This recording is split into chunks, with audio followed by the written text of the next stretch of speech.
एक मिनट। हाँ,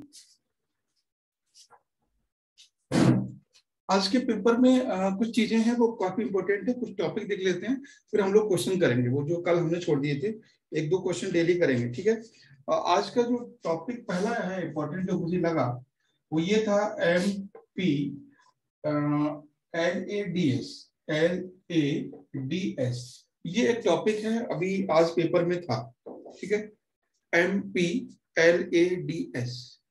तो member of parliament local area development scheme क्या है कि मेंबर ऑफ पार्लियामेंट है ना, यानी जो MP हैं, member of parliament local area development scheme, ठीक है। तो ये फुल फॉर्म है MP लोकल एरिया डेवलपमेंट। तो ये अभी न्यूज में है, आपको पता होगा क्यों, आगे क्वेश्चन इससे बन सकता है। वह क्या था कि ये दैट इज अ स्कीम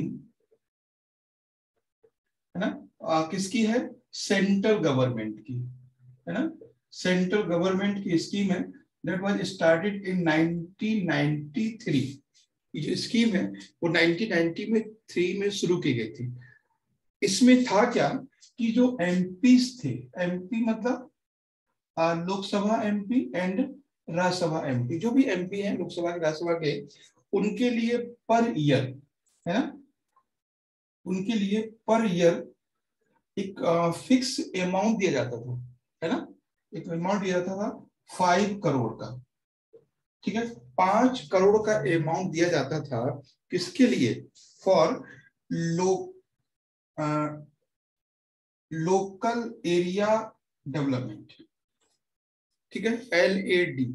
हर साल एक मेंबर ऑफ पार्लियामेंट को अपने एरिया में डेवलपमेंट के लिए 5 करोड़ हर साल, ठीक है, 5 करोड़ हर साल पैसा MP के खाते में जाता था और वो डेवलपमेंट के लिए काम करते थे, ठीक है। डेवलपमेंट के लिए उसमें बहुत सारी चीजें हो सकती है, इंफ्रास्ट्रक्चर हो सकता है, और जो भी है ना लोकल के होते हैं। लोकल एरिया, देखो लोकल एरिया डेवलपमेंट में कभी न्यूक्लियर पावर प्लांट नहीं आता, ध्यान रखना। MP के खाते में ये नहीं होता है कि वो न्यूक्लियर पावर प्लांट लगवाए, है ना, या वो सेंट्रल यूनिवर्सिटी बनवाए। तो स्कूल छोटे और कॉलेज जो हैं लोकल लेवल पर, हॉस्पिटल, रोड, ब्रिज, ये सब इसके लिए ये अमाउंट होता है ना। वो चाहे कि वहां पे एयरपोर्ट बनवा देगा, ऐसा नहीं। एयरपोर्ट कैबिनेट डिसाइड करता है, वो बनाता है कि 5 करोड़ में एयरपोर्ट नहीं बन पाएगा। 5 करोड़ में एक कोई रोड बन सकता है, या ब्रिज बन सकता है, या कोई छोटा हॉस्पिटल या स्कूल बन सकता है। तो उसके लिए डेवलपमेंट के लिए पैसा होता है ना। ऐसा नहीं है कि न्यूक्लियर पावर प्लांट या कोई बहुत बड़ा एक एरिया डेवलप कर देगा, वैसा नहीं है। तो member of parliament local area development scheme, question आ सकता है ये किसकी स्कीम है, तो that is the central government, है ना, सेंट्रल गवर्नमेंट की स्कीम है। कब स्टार्ट किया गया इसको, 93 में। कभी आपसे क्वेश्चन ये बन सकता है कि MP LADS जो है that was the part of in 1950 या 1951, that was started in first 5 year plan, है ना, इन 4 5 ईयर प्लान या 6, कोई भी ऐसा क्वेश्चन बना सकता है। तो ध्यान रखना है कि ना तो ये एक और था जो एक एरिया था CADP, एक ये भी था। CADP समझते हैं, है ना, कम्युनिटी, हाँ CDPAP था, CDAP, community development area programme, ये सब था। तो ये शुरू किया गया था 1951 में।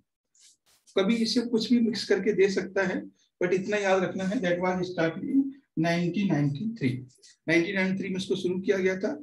इससे पहले क्या था वो अभी नहीं पता है, बट इतना है कि ये 1993 से हर मेंबर ऑफ पार्लियामेंट को 5 करोड़ दिए जाते थे लोकल एरिया डेवलपमेंट के लिए। ओके, अब ये क्या हुआ था, कोविड के समय इसको बंद कर दिया था, कोविड के समय इसको बंद कर दिया था। और अभी इस बार नवंबर से अभी उनको टिल नवंबर दिसंबर 2 महीने हैं, तो इनको अभी 2 करोड़ रुपए दिए जाएंगे। कितने? 2 करोड़ 2 महीने के लिए। ठीक है, तो ये ध्यान रखना है। अभी सेंट्रल गवर्नमेंट ने बोला है कि 2 करोड़ रुपए इनको दिए जाएंगे फॉर 2021 के लिए, एंड 5 करोड़ स्टार्ट 2022 एंड 2023, उसके बाद कंटिन्यू ये हो जाएंगे। ठीक है, तो अभी क्या है कि 2021 के लिए 2 करोड़ रुपए दिए जा रहे हैं, यानी नवंबर दिसंबर ये करने के लिए। फिर 2022 से इसको 5 करोड़ कर दिया जाएगा। तो कुछ पहली तो बात यह है कि देखो क्या होता है कि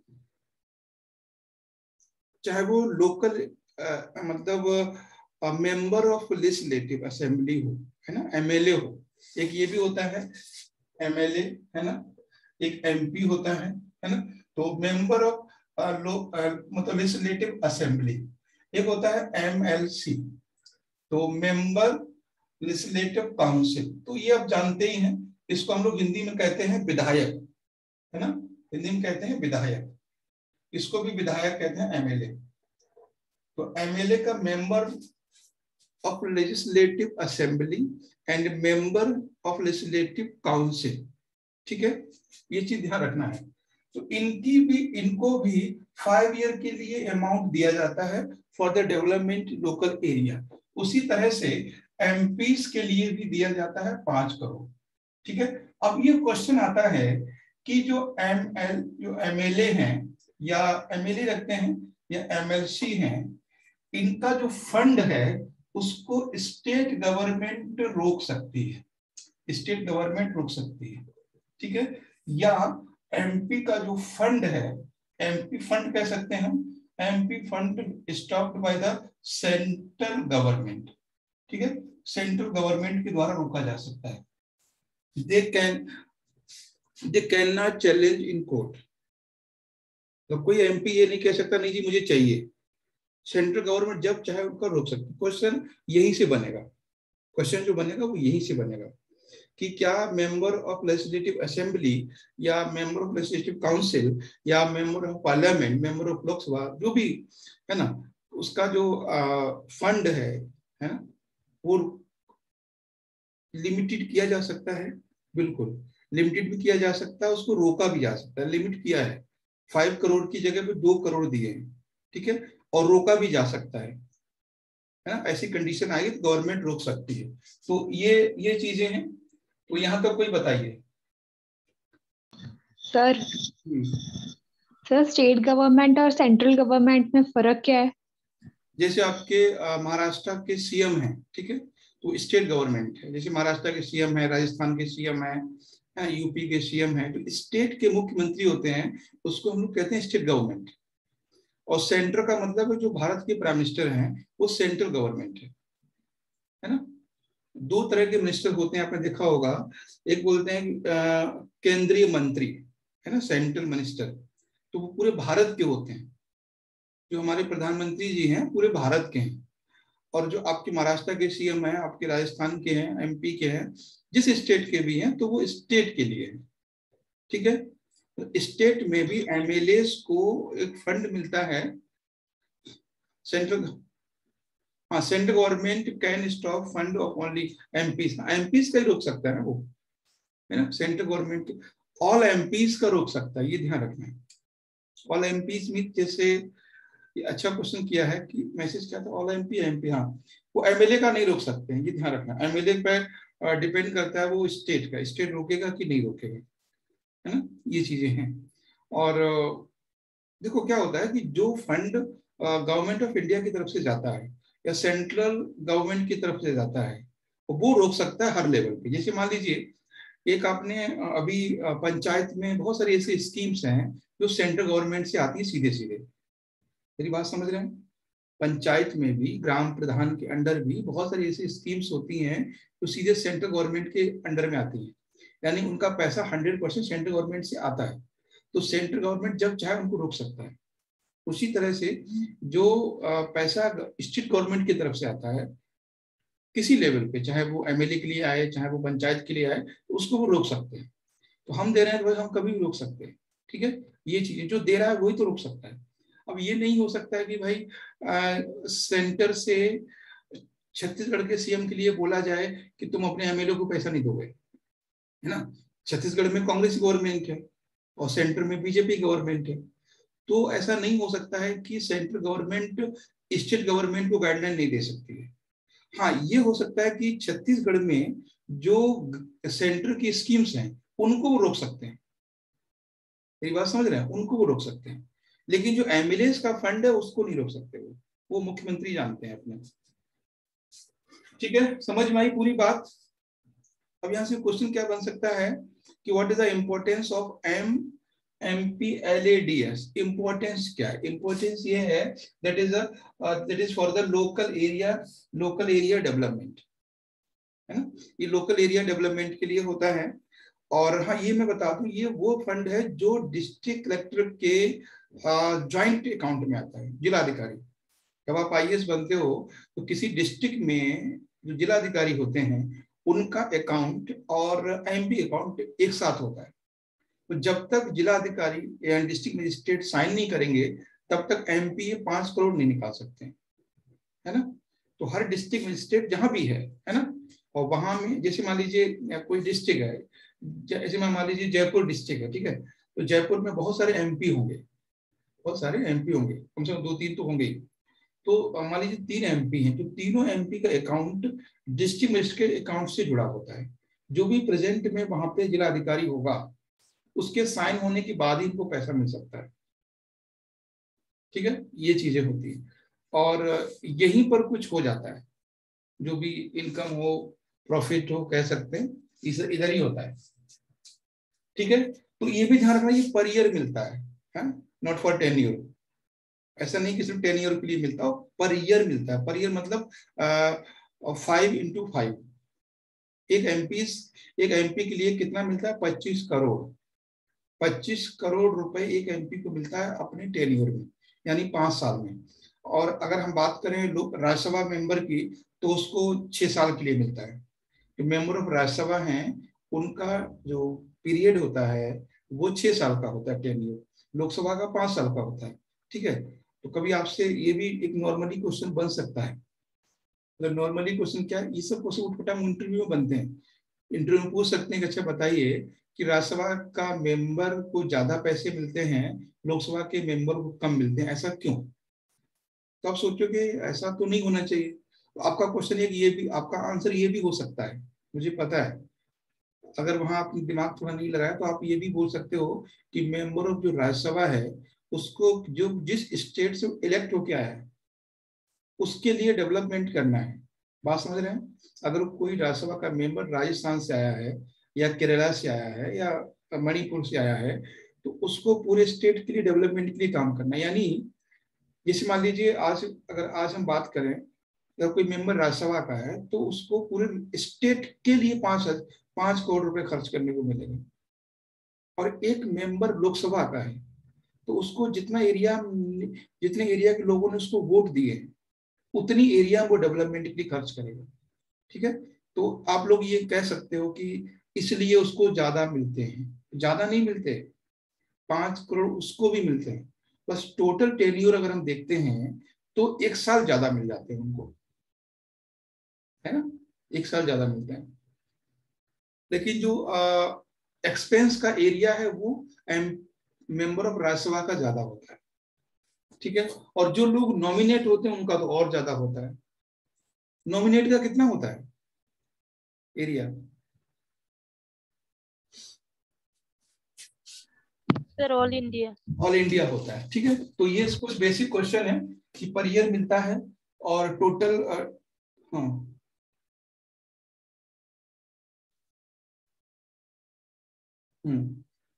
one more year means more fund. One year means 1 साल के लिए, मतलब 2000, जैसे मान लीजिए अभी 2022 आने वाला है, तो 22 के लिए जनवरी टू दिसंबर के लिए 5 करोड़ मिलने वाला है उसको। ठीक है, ये है।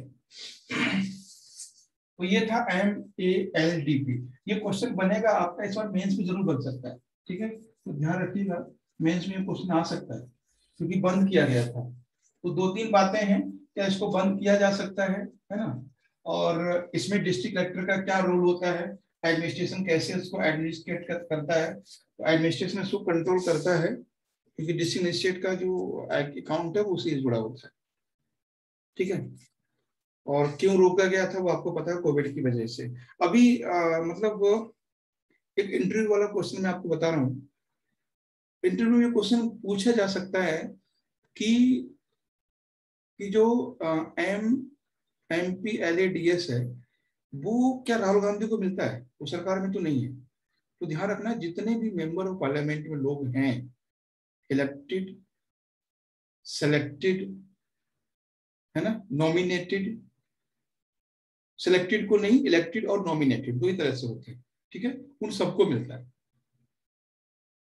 ठीक है, अच्छा एक सिंपल सा सीधा मैं आपसे क्वेश्चन पूछ रहा हूँ, ये पूछा जा सकता है कभी, मेंबर ऑफ पार्लियामेंट में किसी सिलेक्टेड मेंबर का नाम बताइए।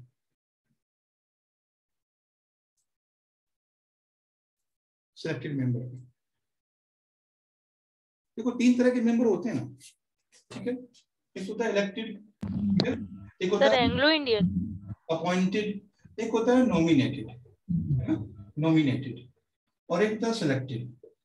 तो 4 तरह के लोग होते हैं। एफरो समझ में आ रहा है कि नहीं, ऊपर से जा रहा है, पूछ लेना सर थोड़ा ऊपर से जा रहा है। हाँ मुझे पता है, जहां भी समझ में आए पूछ लेना। हम सिंपल ये बता रहे हैं कि इलेक्टेड मेंबर का मतलब होता है जिनका इलेक्शन होता है। ठीक है, तो वो मेंबर होते हैं, जैसे हम लोग वोट करते हैं, वो इलेक्टेड मेंबर होते हैं। इलेक्टेड मेंबर का मतलब जैसे देखो, MLA होते हैं हमारे स्टेट में, MLC होते हैं। ठीक है, ये आपको पता है। दूसरी चीज है MP होते हैं। MP भी 2 तरह के होते हैं, राज्यसभा के और लोकसभा के। ठीक है, तो ये इलेक्टेड मेंबर होते हैं, इनको हमने इलेक्ट किया। ठीक है, अब बात आती है, अब आता है अपॉइंटेड मेंबर। अपॉइंट कौन होते हैं, है ना, अपॉइंटमेंट किसका होता है?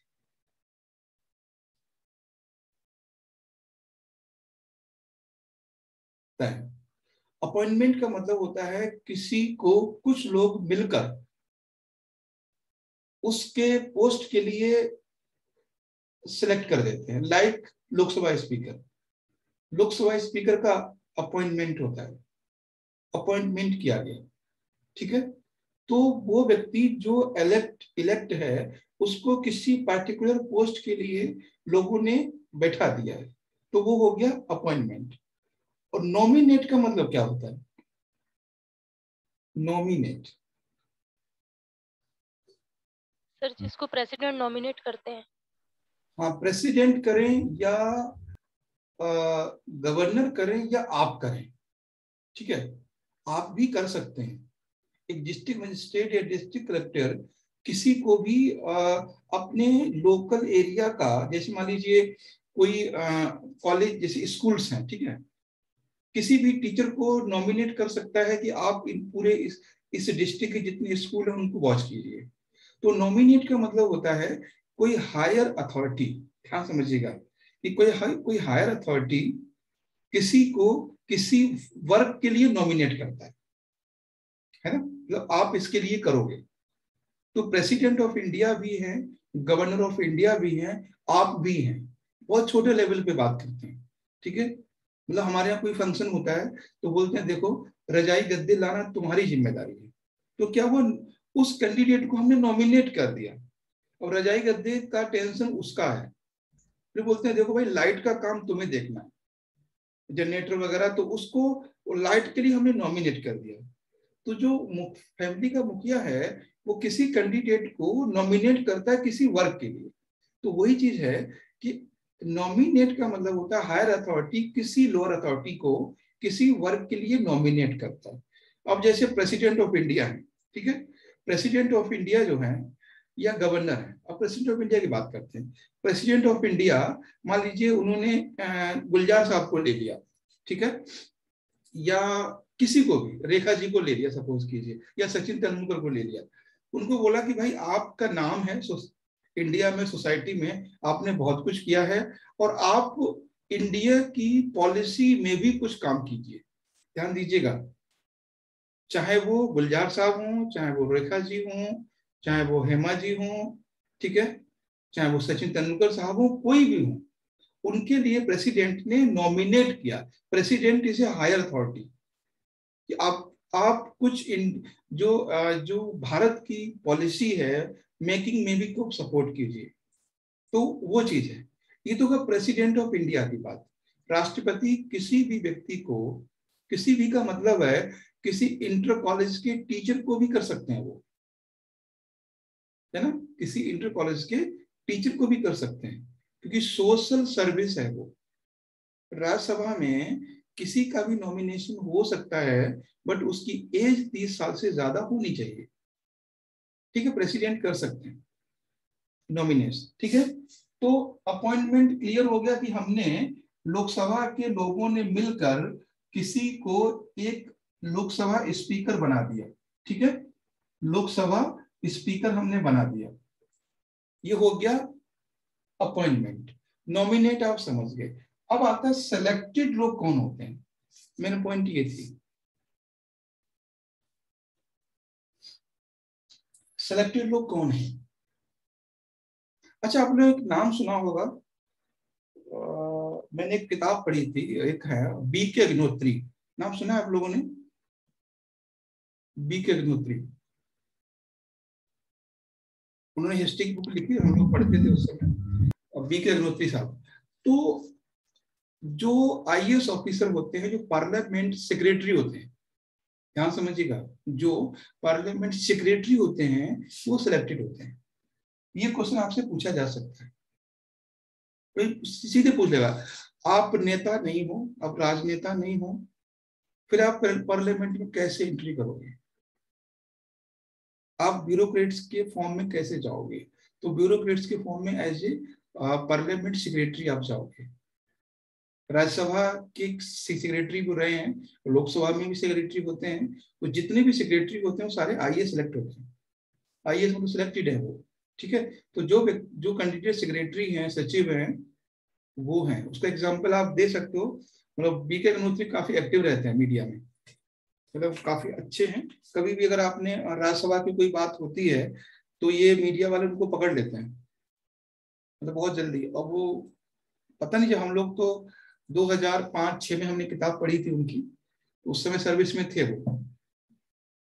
तो और बिल्कुल साधारण से आदमी है। मैं आपको दिखा रहा हूँ।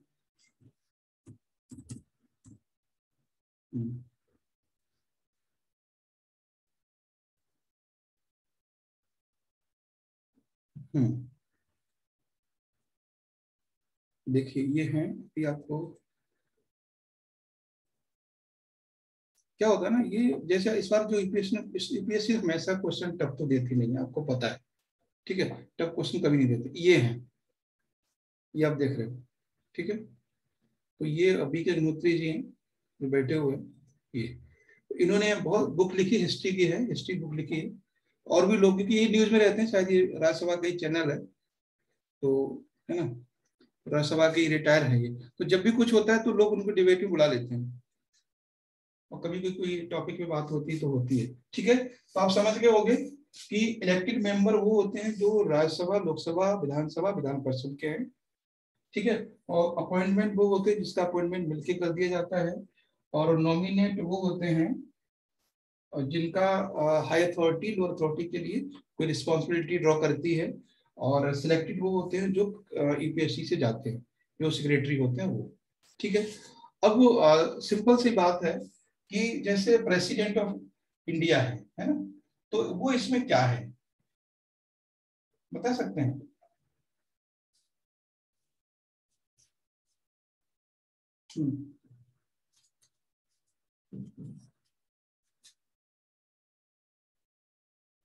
इलेक्टेड है सर। बस इलेक्टेड है, उसका वोट पड़ता है ना। तो ठीक है, नाजुका, अफरोज, अफरोज समझ में आ रहा है कि नहीं? सर थोड़ा थोड़ा। क्यों नहीं आ रहा? थोड़ा क्यों आ रहा, पूरा क्यों नहीं आ रहा? बताओ क्या दिक्कत है?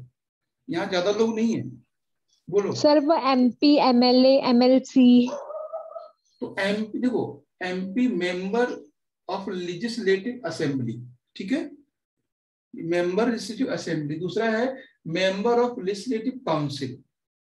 सर दोनों में फर्क क्या है? दोनों फर्क ये है, जैसे सेंटर में राज्यसभा लोकसभा है ना, जैसे सेंटर में राज्यसभा और लोकसभा है, ठीक है। जैसे क्या होता है, ये राज्यसभा है और ये लोकसभा है, ठीक है, ये सेंटर में है। उसी तरह से स्टेट में भी 6 स्टेट में है एमएलए, मतलब ये है लेजिस्लेटिव असेंबली है और लेजिस्लेटिव काउंसिल है, ठीक है, 6 राज्यों में है। तो ऐसे लिखते हैं थोड़ा सा, लेजिस्लेटिव काउंसिल, लेजिस्लेटिव काउंसिल और लेजिस्लेटिव असेंबली। तो राज्यसभा अपर हाउस है, उसी तरह से स्टेट में भी ये अपर हाउस है, ठीक है, ये दोनों सेम है, ये सेंटर में है और ये स्टेट में है, ठीक है। इनके जो मेंबर होते हैं इनको एमपी कहा जाता है और इनको जो लोग होते हैं उनको एमएलए कहा जाता है, ठीक है। हाँ सर। है ना, कैमरा दिख रहा है सही, ठीक है। हाँ, उसके बाद है कि इन राज्यसभा के लोगों का टेन्योर भी 6 ईयर का होता है, ठीक है, और लेजिस्लेटिव काउंसिल का भी 6 ईयर का होता है, सेम चीज, ठीक है। फिर आते हैं लोकसभा। तो ये एमएलए, जो एमएलए होते हैं, असेंबली होती है, इसको हम लोग लोअर हाउस कहते हैं। ऐसी लोकसभा को हम लोग यहाँ पर लोअर हाउस कहते हैं, ठीक है, लोअर हाउस कहते हैं, लोअर हाउस। और यहाँ के लोगों का 5 साल होता है, यहाँ पे भी 5 साल होता है। तो ये चीजें, ये मुझे पता है, एक बार पहले भी टॉपिक हुआ था तो तुम्हें प्रॉब्लम हुई थी, इसलिए मुझे मालूम है, लेकिन अब क्लियर कर लो, ठीक है।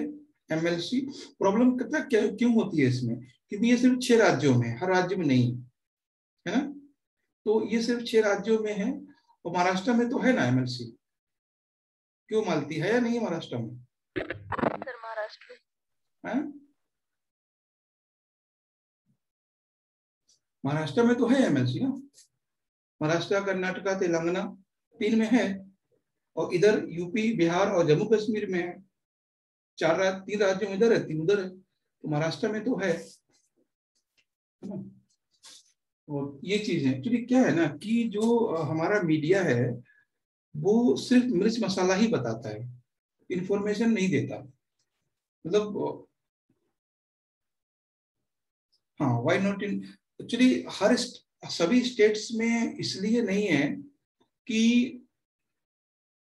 अगर कोई स्टेट चाहता है ना, तो वो बना सकता है। जैसे ऐसे मान लीजिए, एक सपोज करते हैं छत्तीसगढ़ में नहीं है, ठीक है, तो छत्तीसगढ़ का जो लेजिस्लेटिव असेंबली है ये वाला, ठीक है, छत्तीसगढ़ का लेजिस्लेटिव असेंबली अगर वो रिकमेंड करेगा तो बनाया जा सकता है, ये शुरू से नहीं था, है ना। हम लोग क्या हुआ है, जब 1947 के बाद 1950 में आए, तो 1950 में सबसे पहली बात थी कि how to design the central government, है ना।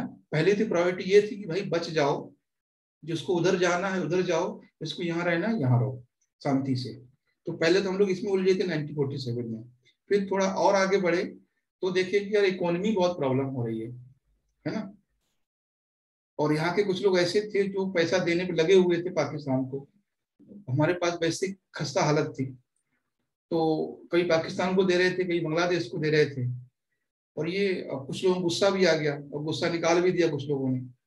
तो उस समय पहली प्रॉब्लम थी कि भाई शांति, पीस करो, उधर जाओ चाहे इधर जाओ चाहे उधर जाओ, मतलब बांग्लादेश जाओ चाहे पाकिस्तान जाओ चाहे इंडिया में रहो, जल्दी से सेटल हो जाओ।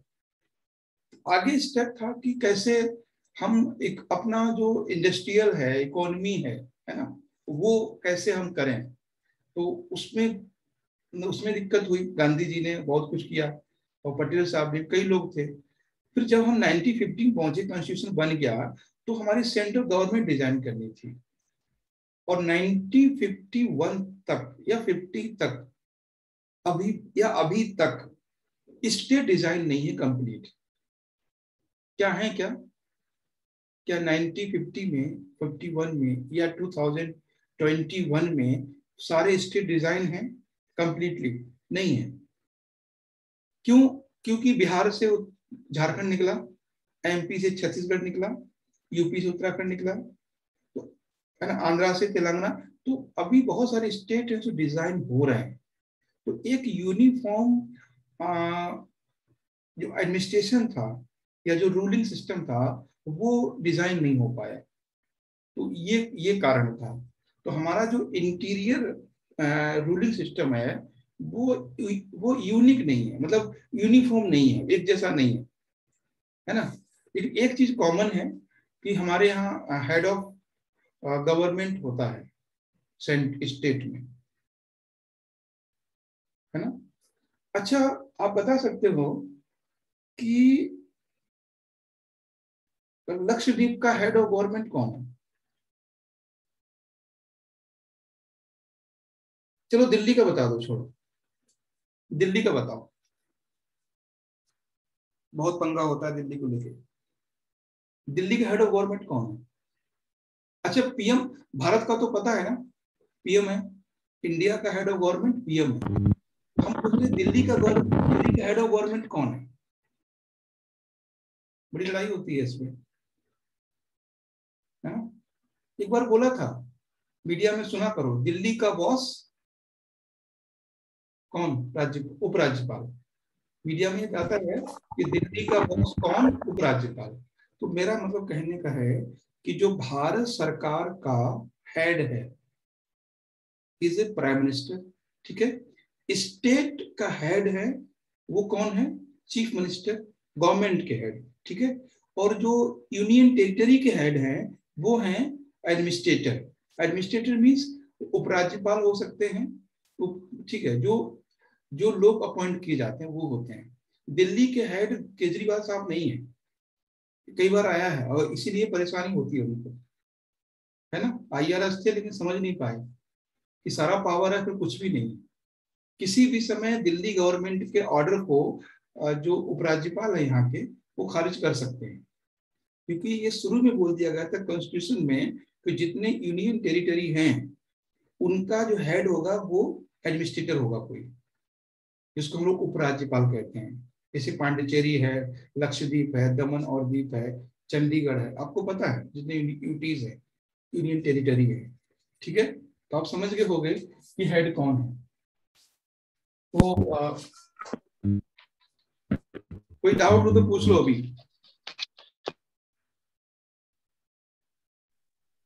नहीं सर। देखो अफरोज, पूछ लिया करो, कोई दिक्कत नहीं है यहाँ पे क्लास का ना समझाने का। बस अभी अगर आप नहीं पूछ पाए ना तो बुक्स में चीजें नहीं मिलती हैं, सच में मैंने नहीं पढ़ी।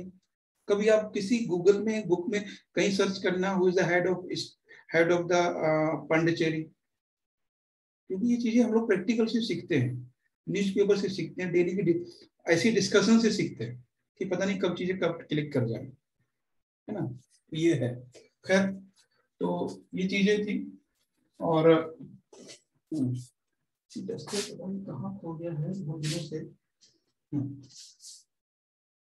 उसके बाद एक एमएलटीपी थी, बहुत सारी। लेकिन आप लोग ना न्यूज़पेपर पढ़ा करो, मतलब बहुत जरूरी है। तो मेरी बात मानो तो आप कोई चैनल जैसे डीडी न्यूज है या फिर कुछ नहीं तो आज तक ही लगा के बैठ जाओ। प्रॉब्लम के आज तक में ऐड ज्यादा आते हैं तो बोर हो जाओगे आप।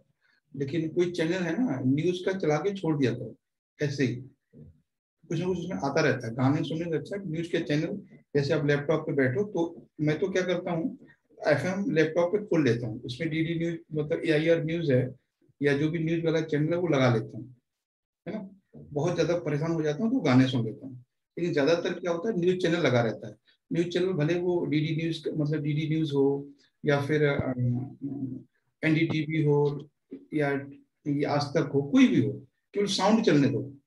अगर रिटिंग वर्क कर रहे हो तो, है ना, पढ़ रहे हो तो खैर बंद करना है। वो रिटिंग वर्क कर रहे हो आप सिर्फ बैठे हो तो चला के छोड़ दो। तो चीजें ये चलती रहती हैं। खैर ये चीजें थी। हाँ यूनियन टेरिटरी की जरूरत क्यों पड़ी? जब दाखिल तो समझ में आता है कि एडमिनिस्ट्रेशन में प्रॉब्लम हो रही होगी, बट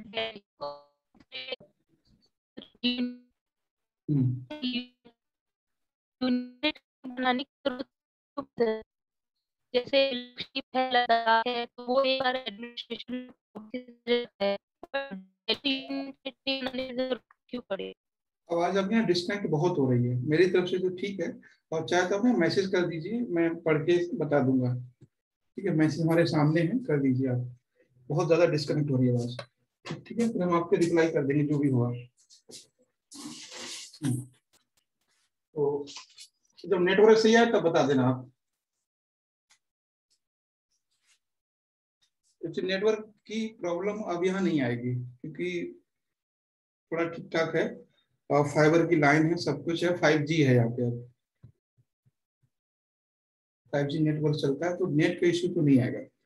अच्छा ठीक है, ये हो गया। और उसके बाद जो है आज का एक MB था।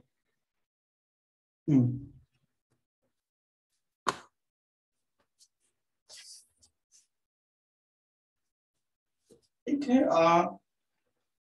आदिवासी गौरव दिवस।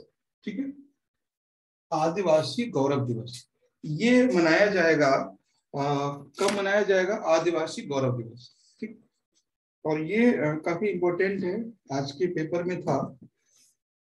आदिवासी गौरव दिवस ये सेंट्रल गवर्नमेंट ने अनाउंस किया है। ठीक है, सेंट्रल गवर्नमेंट ने अनाउंस किया है, और ये 50 नवंबर को सेलिब्रेट किया जाएगा। और इसका जो सेलिब्रेशन है वो 50 नवंबर टू 22 नवंबर। ठीक है, 50 नवंबर से लेकर 22 नवंबर तक इसका सेलिब्रेशन किया जाएगा सेंट्रल गवर्नमेंट द्वारा। और 15 नवंबर को आपको पता होगा कि बिरसा मुंडा, भगवान बिरसा मुंडा का जन्मदिन है, बर्थडे है। ठीक है, तो 15 नवंबर को बिरसा मुंडा का जन्मदिन है ना, बिरसा मुंडा का बर्थडे है, बर्थ एनिवर्सरी है। कब? ये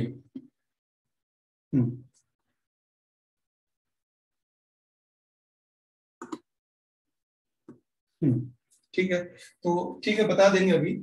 आदिवासी Gaurav Divas celebrate by the central government 15 November to 22 November in the occasion of Birsa Munda, Bhagwan Birsa मुंडा। ठीक है, भगवान बिरसा मुंडा के जन्मदिन से ये सेलिब्रेट किया जाएगा, और ये 22 नवंबर पे क्या है। तो 2-3 बातें हैं।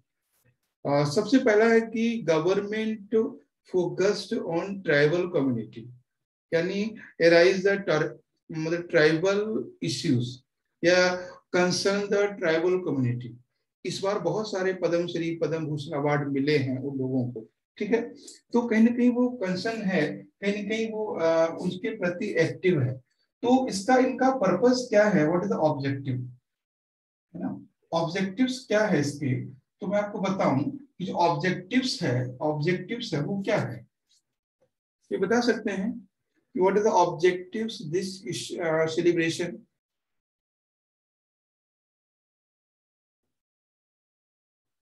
कुछ नहीं है, बिरसा मुंडा का बर्थडे है। ठीक है, आज का 15 नवंबर को बिरसा मुंडा का बर्थडे है, और भगवान बिरसा मुंडा। सर कौन है वो?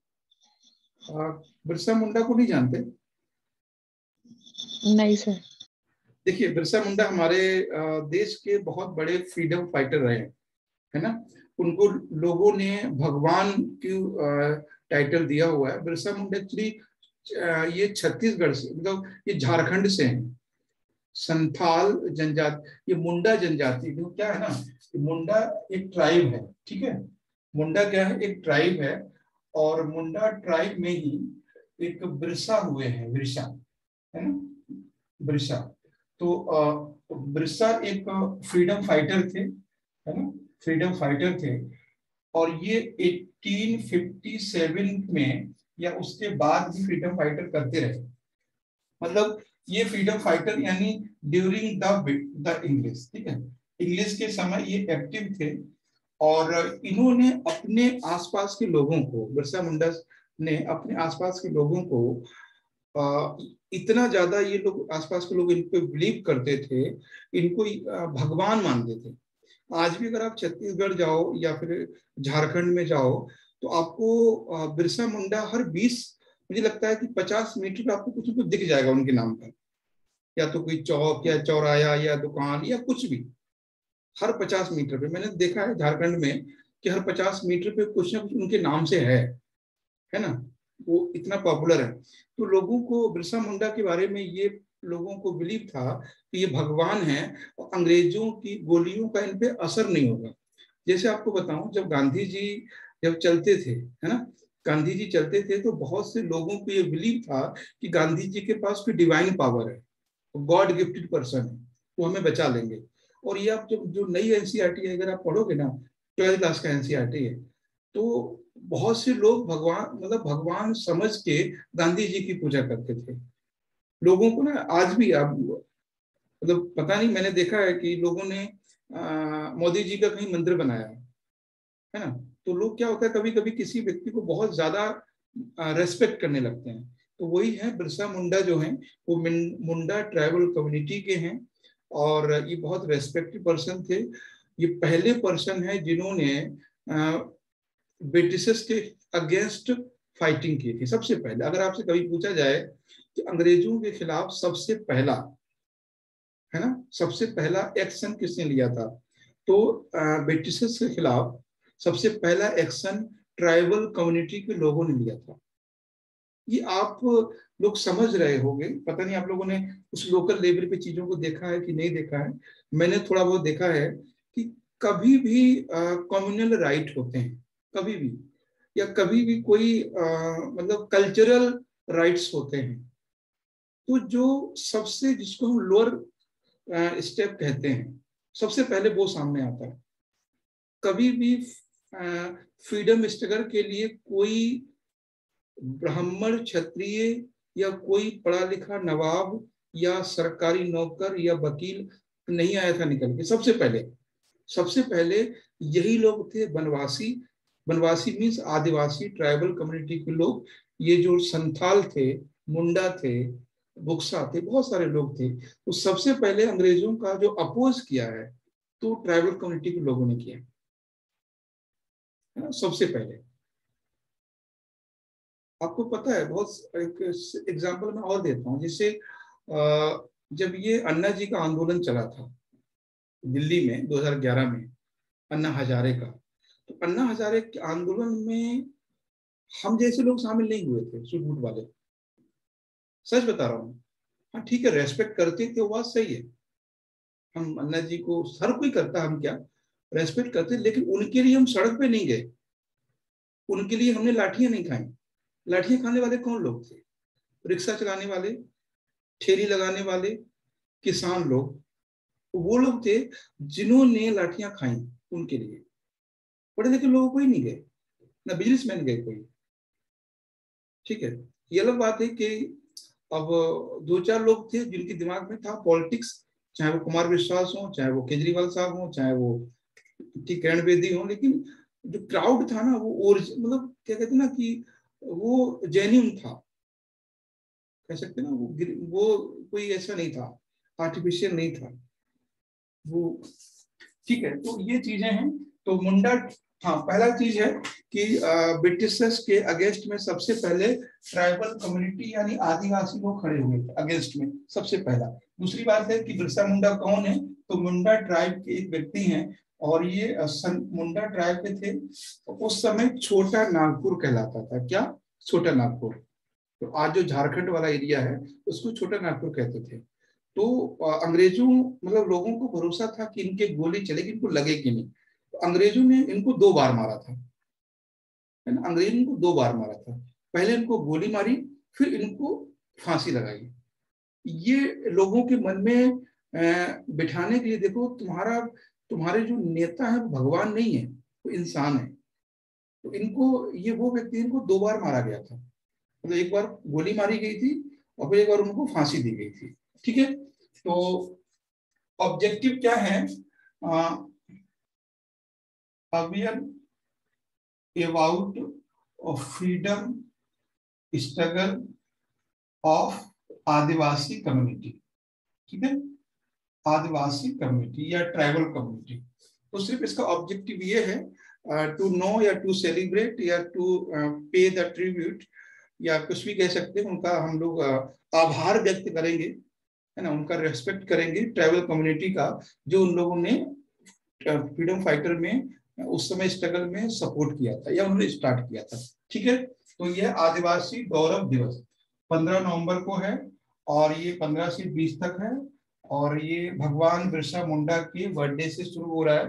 पर्पज ये है अवेयर या सेलिब्रेट या रेस्पेक्ट या tribute the freedom struggle of Adivasi community या वनवासी या ट्राइबल कम्युनिटी।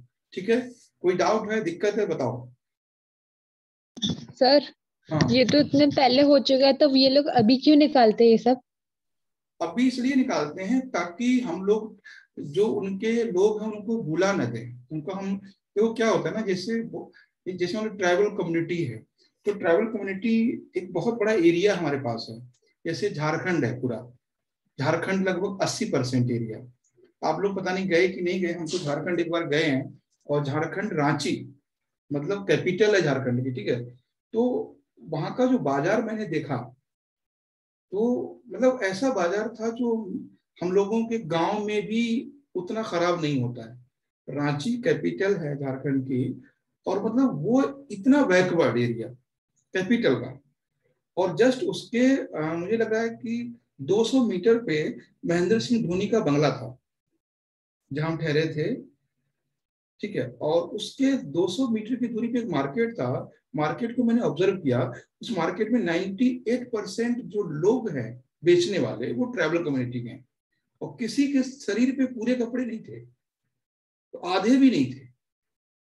ठीक है, उनका रेस्पेक्ट करना चाहिए, लेकिन इतना झारखंड, छत्तीसगढ़, उड़ीसा, ये इतना सारा एरिया है जहां पर ये लोग रहते हैं, और ये बहुत बड़ा एक ह्यूमन रिसोर्स है। आपको पता है कितने लोगों ने आज जिनको पद्मश्री मिला है, ज्यादातर लोग ट्राइबल कम्युनिटी के हैं। तो इसका मतलब ये नहीं कि भगवान बिरसा मुंडा का हम रेस्पेक्ट कर रहे हैं, हम ये कह रहे हैं कि एक बहुत बड़ा पॉपुलेशन हमारे पास है जो एक रिसोर्स के रूप में काम आ सकता है ना। एक तरफ हम कहते हैं कि सबका खून एक जैसा है ना, हिंदू मुसलमान किसी भी जाति का, ट्राइबल हो चाहे ब्राह्मण हो, कोई भी हो, सबका खून एक जैसा, इंसान इंसान है, उसको हम जैसा बनाएंगे वैसा बन जाएगा। तो एक ट्राइबल कम्युनिटी भी तो एक रिसोर्स हो सकता है ना, वो भी हो सकता है। तो उसको रिसोर्स के फॉर्म में यूज करने के लिए या उनका डेवलपमेंट करने के लिए ये सारी चीजें हम लोग करते हैं, गवर्नमेंट करती है। ठीक है, ये चीजें हैं। अब मान लो जैसे जैसे एक वो है, उन्होंने 3000 पता नहीं कितने पेड़ लगाए हैं, आज मैं देख रहा था, तो या कितने उन्होंने स्कूल खोले हैं। अब उन्होंने जो लेडी है ना, तो जो लेडी है उन्होंने 3000 या शायद 30,000 पेड़ लगाए हैं। तो जहां भी उन्होंने पेड़ लगाए हैं 30,000 है सर। 30,000 है ना, 30,000। अब जिस जगह पर उन्होंने पेड़ लगाए हैं, क्या ऑक्सीजन सिर्फ उनके लिए है? ऐसा तो नहीं है। या वो 30,000 पेड़ों की इनकम उनके लिए मिलेगी? या जिन्होंने ग्रीन बेल्ट क्रिएट की है, क्या वो सिर्फ उनके लिए है? या हम दिल्ली से जाके या आप जाके वहां लगा सकते थे? नहीं। तो जिन लोगों ने जो एफर्ट्स किए हैं उनका उनको ऑनर देना, एक तरह से लोगों को मोटिवेट करना है। जिन लोगों ने किया उनके लिए, उसमें से मैं आज यही सोच रहा था, उनमें से कोई आईएएस नहीं है, कोई टीचर नहीं है, कोई इंजीनियर नहीं है, कोई डॉक्टर नहीं है। जो लोग बोलते हैं कि हम गवर्नमेंट जॉब में हैं, हम बिजनेसमैन हैं, हम 20 लाख महीना कमाते हैं, है ना, हमारी सैलरी 60,000 है, 2 लाख है, वो लोग नहीं है। वो वेलफेयर का काम करने के लिए वो लोग हैं जो कपड़े भी पूरे नहीं पहन पाते। ठीक है, उनको पद्मश्री मिला है। तो पद्मश्री मिलना के लिए गवर्नमेंट जॉब या बिजनेसमैन या लीडर होना जरूरी नहीं है ना। तो ये चीजें हैं, और ये कभी आपसे क्वेश्चन बन सकता है, जैसे अभी अप्रोच ने पूछा कि ऐसा क्यों, तो कई बार हो सकता है कि उन लोगों को पद्मश्री क्यों, है ना। पद्मश्री इसलिए कि तुम लोगों को घमंड है कि हम बिजनेसमैन हैं, है ना, हम 10,000 डेली कमाते हैं या 1 लाख डेली कमाते हैं, जो लोग 20,000 महीना कमाते हैं, उन लोगों ने देखो क्या किया। तो उनको ऑनर देने का सिर्फ पर्पस यही है, लोगों को मोटिवेट करना और उनके लिए भी कुछ करना।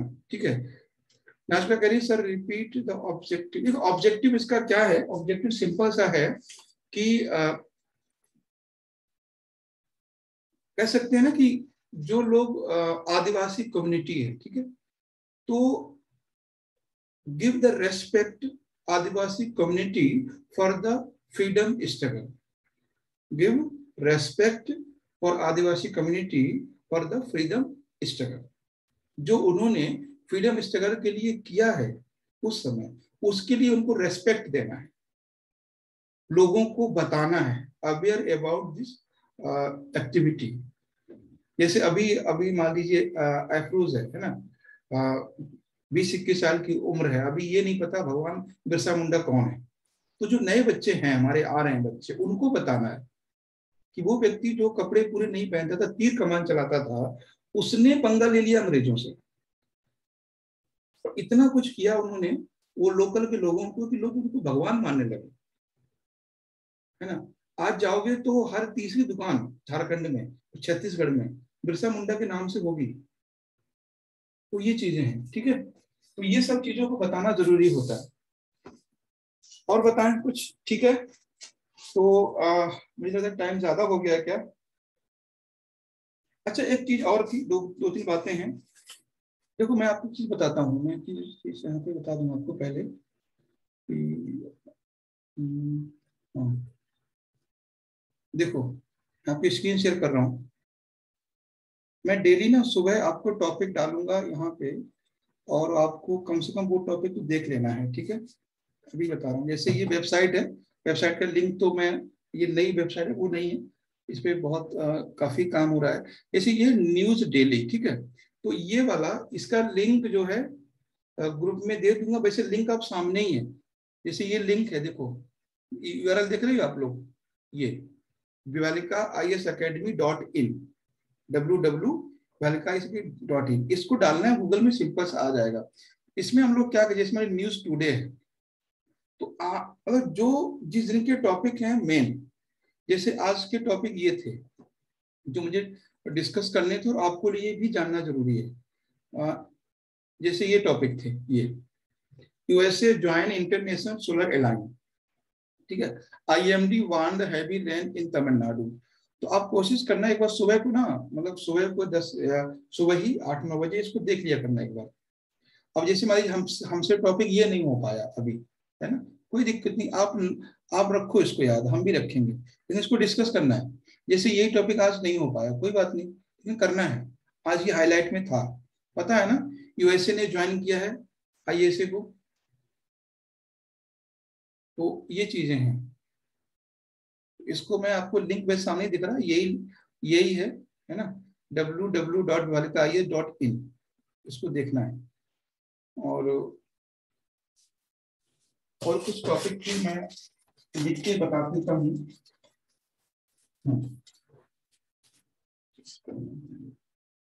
अच्छा, एक सिंपल सा क्वेश्चन है आप लोगों से, ये जो छठ पूजा होती है ना, वो किसके लिए होती है ये बताना है। और एक चीज और है, अभी आज ही हाईलाइट हुई है कि 2040 तक, कब, 2040 तक भारत जो है वो पॉल्यूशन फ्री व्हीकल हो जाएगा। पॉल्यूशन फ्री व्हीकल यानी 2040 तक भारत में पॉल्यूशन फ्री व्हीकल आ जाएंगे। ये भारत सरकार का एक टारगेट रखा है, 2040 तक पॉल्यूशन फ्री व्हीकल आ जाएंगे। अब ये देखो टारगेट कितना तक सक्सेस रहता है। तो बहुत सारी 3 बातें यहाँ समझ लो आप लोग। पहला, इंटरनेशनल सोलर अलायंस यानी ISA, ठीक है, इंटरनेशनल सोलर अलायंस। इस पे हम लोग कल बात कर लेंगे, अगर आपको नहीं पता है तो। ये इंटरनेशनल सोलर अलायंस अच्छा बताओ इसका हेडक्वार्टर कहाँ पर है?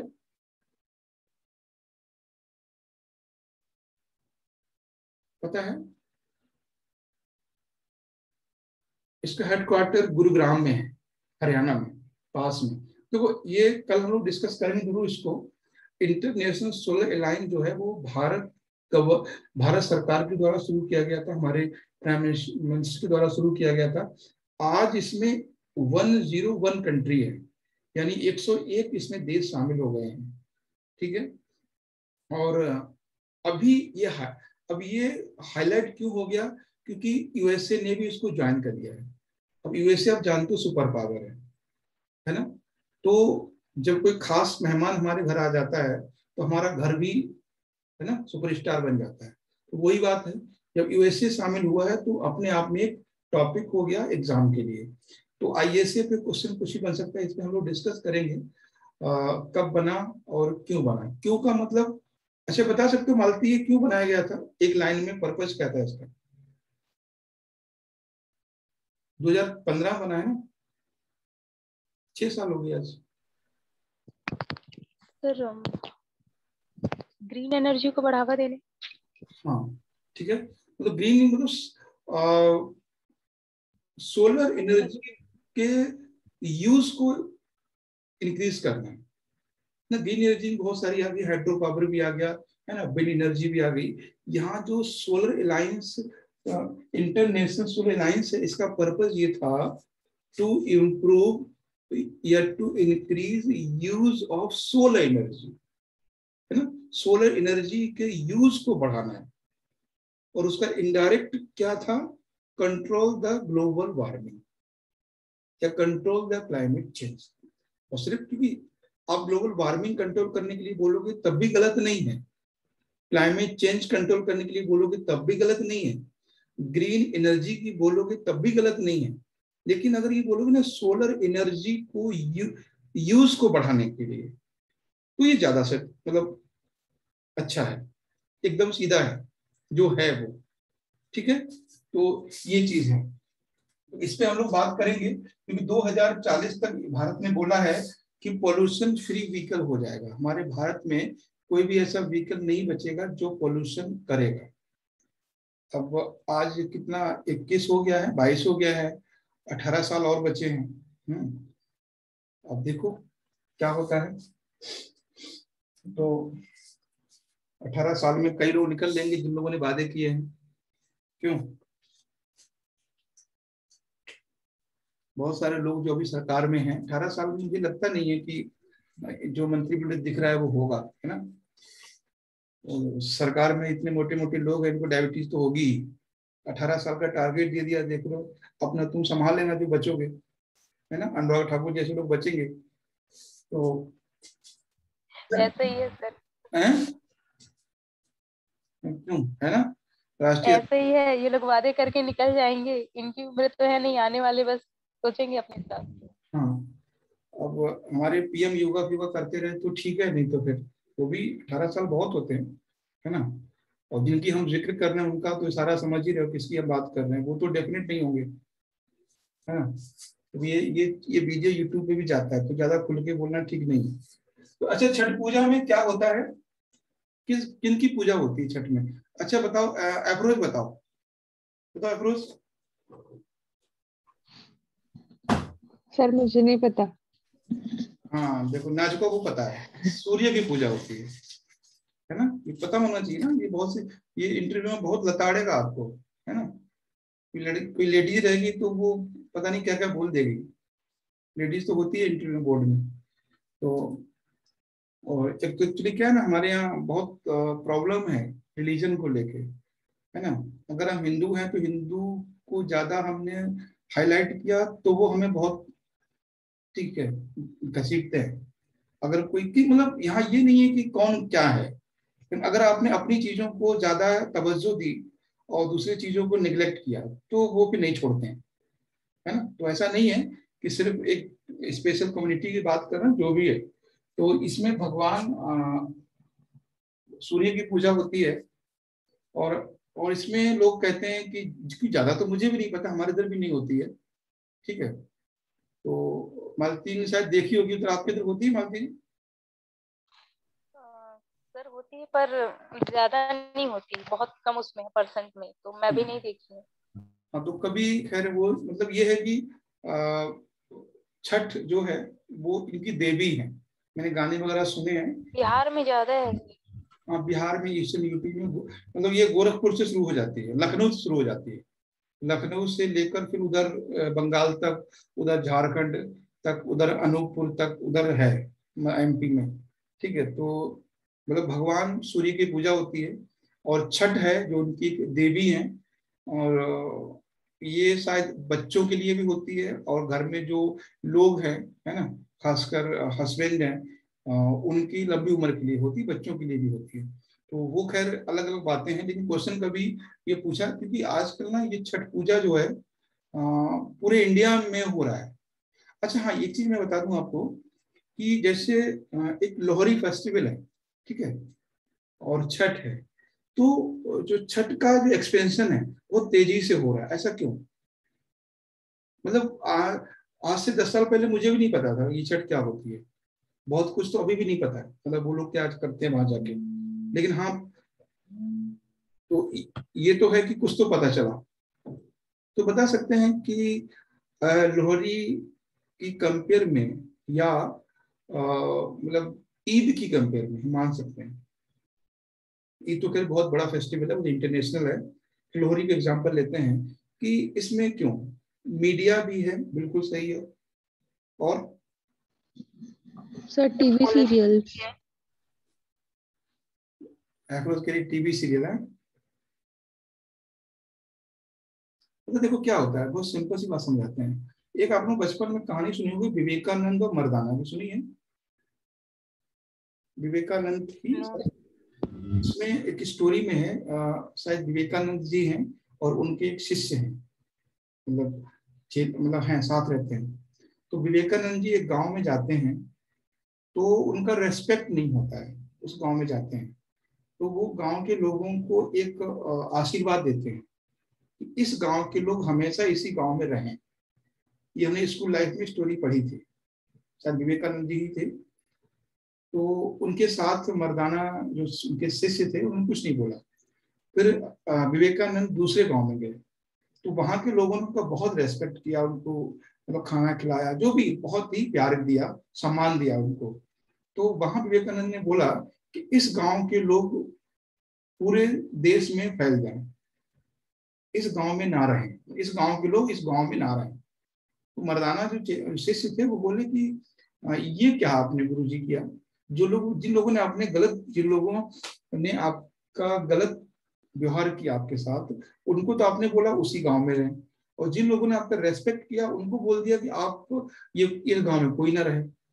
ठीक है, तो वहां मोरल ये था कि जो लोग अच्छे हैं, तो उन्होंने कहा कि तो विवेकानंद ने बोला कि ये लोग अच्छे हैं, सम्मान करते हैं लोगों का, प्यार करते हैं लोगों से, इनके अंदर ह्यूमैनिटी है, इनके अंदर रेस्पेक्ट है, इनके अंदर डिवोशन है, तो ये लोग पूरी दुनिया में फैल जाएं, और ये लोग जहां भी जाएंगे वहां ये फैलाएंगे, इससे के लाइट फैलेगी। तो वही चीज जो छठ फेस्टिवल है, बिहार, झारखंड, छत्तीसगढ़, ईस्टर्न यूपी के लोग जो हैं वो पूरी इंडिया में है माइग्रेशन। अब वो माइग्रेशन फोर्सली भी है और क्वालिटी वाला भी है ना। तो अगर आईपीएस है तो वो भी है, टीचर है तो वो भी है ना, कोई बिजनेसमैन है तो वो भी है। तो हम ये नहीं कह सकते कि माइग्रेशन ओनली फॉर लेबर, है ना, माइग्रेशन ओनली फॉर लेबर, ऐसा नहीं। मुझे लगता है कि अगर आप पूरी इंडिया में एक ऑफिसर का एक डेटा निकाला जाए, तो सबसे ज्यादा इस भोजपुरी बेल्ट के लोग निकलेंगे, सबसे ज्यादा। मैथिली जो इस एरिया की जो है, मैथिली, भोजपुरी, झारखंडी जो भी है, इस सबसे ज्यादा इस एरिया यही लोग निकलेंगे सबसे ज्यादा, टोटल में, नंबर ऑफ टोटल पर्सन। तो ये चीजें हैं, तो माइग्रेशन है इसलिए। तो कभी आपसे क्वेश्चन बनेगा तो सीधे आपको रिप्लाई करना है कि यहाँ के लोग ज्यादा पूरे हिंदुस्तान में फैले हुए हैं इन द पॉइंट। और ये मत कहना कि ये लोग तो गरीब हैं, काम करने जाते हैं, ठेला लगाते हैं, सब्जी बेचते हैं, है ना, ये नहीं बोलना है। ये लोग डॉक्टर भी हैं, ये लोग इंजीनियर भी हैं, ये लोग ऑफिसर भी हैं, ये लोग बिजनेसमैन भी हैं, है ना। अमिताभ बच्चन भी इलाहाबाद के हैं, वो भी छठ मनाते हैं। सही बात समझ रहे हैं। मीरा कुमार भी बिहार से हैं। तो पूरे देश में लोग हैं ज्यादातर, ठीक है। तो ये चीजें हैं। हाँ, ये तो है ही कि भाई माइग्रेशन अदर स्टेट से ज्यादा लेबर के लिए यहाँ से हुआ है। जितने लोग राजस्थान से लेबर के लिए जाते हैं उससे ज्यादा बिहार झारखंड से जाती है, ये तो ठीक है, ये है ऐसा। तो ठीक है, कोई दिक्कत। छठ पूजा क्यों, कैसे, किस भगवान की पूजा होती है, तो ठीक है, नाजुका समझ गई, सूर्य की पूजा होती है इसमें, ठीक है। और लंबी उम्र के लिए दुआ मांगी जाती है, और तो ये क्यों फैल रही है वो भी पता है। कल हम लोग इन टॉपिक पे बात करेंगे, ठीक है। और नाजुका और अफरोज, नाजुका ने बोला है कि एनसीईआरटी सुबह 7 बजे करेंगे, ठीक है। अभी तो टाइम 7:30 बज गया, अब तो आज नहीं हो पाएगा, तो कल से ही करते हैं। 7 बजे कोई दिक्कत नहीं है नाजुका? No sir. ठीक है, 7 बजे कंटिन्यू करेंगे आज जरूर। और थोड़ा एक दो बार ना ये वेबसाइट जरूर विजिट करना, तो कई चीजें मिल जाया करेंगे आपको करंट अफेयर्स की, ठीक है। तो अभी लोग यहीं पे रोकते हैं, बाकी जो टॉपिक हमने आपको लिखवाए थे इस पे हम लोग कल बात करेंगे। आप लोग भी सर्च करना चीजों को। और हाँ, 9:30, हाँ 10 बजे क्लास लेंगे एमसीक्यू की, ये कंफर्म है।